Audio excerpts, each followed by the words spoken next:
This animal could be called a living bulldozer of the wild.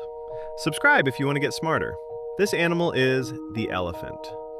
When elephants move through the forest, their massive bodies naturally knock down bushes, push aside branches, and open paths between trees.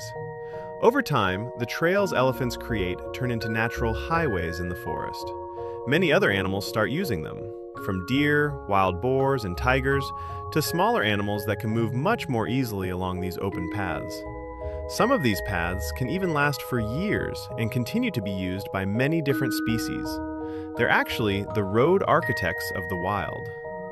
Now here's the question. What other animals do you think act like architects in the wild besides elephants?